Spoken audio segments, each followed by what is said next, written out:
நேற்று night climate கொஞ்சம் கூலிங்காக இருந்ததுனால சாப்பிட்றதுக்கு நல்லா காரமாக வேணும்னு கேட்டிருந்தாங்க. அதனால் சப்பாத்தியும் எம்டி சால்னாவும் தான் செஞ்சுருந்தேன். குக்கரில் தான் செஞ்சுருந்தேன். அதில் கொஞ்சம் எண்ணெய் ஊற்றிட்டு கொஞ்சம் வெண்ணெய் போட்டுக்கிட்டேன். பட்டை, கிராம்பு, ஏலக்காய், பிரிஞ்சி இலை, ஜீரகம் எல்லாம் போட்டு பொரிஞ்ச அப்புறம் ஃபைனாக சாப் பண்ணி வச்சுருக்க 2 பெரிய வெங்காயம், 2 பச்சை மிளகா, 1/2 டேபிள் ஸ்பூன் இஞ்சி பூண்டு பேஸ்ட் போட்டு இஞ்சி பூண்டு பேஸ்ட் நல்லா பச்சை வாசனை போகிற வரை வதக்கிக்கோங்க. பச்சை வாசனை போனதுக்கப்புறம் அதில் 2 தக்காளி போட்டு நல்லா மைய வதக்கிக்கோங்க.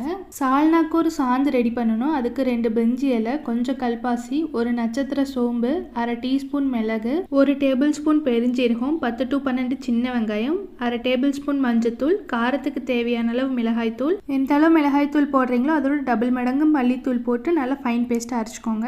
இந்த பேஸ்ட் போட்டுட்டு தண்ணி தேவையான அளவு ஊற்றி நல்லா கொதிக்க விட்டுருங்க. கிரேவி கொஞ்சம் திக்காக இருக்குது. தேங்காய், பொட்டுக்கடலை, முந்திரி, கசகசா போட்டு நல்லா ஃபைன் பேஸ்ட்டாக அரைச்சி மிக்ஸ் பண்ணிவிட்டு குக்கரை க்ளோஸ் பண்ணி 2-3 விசில் விட்டால் எம்டி சால்னா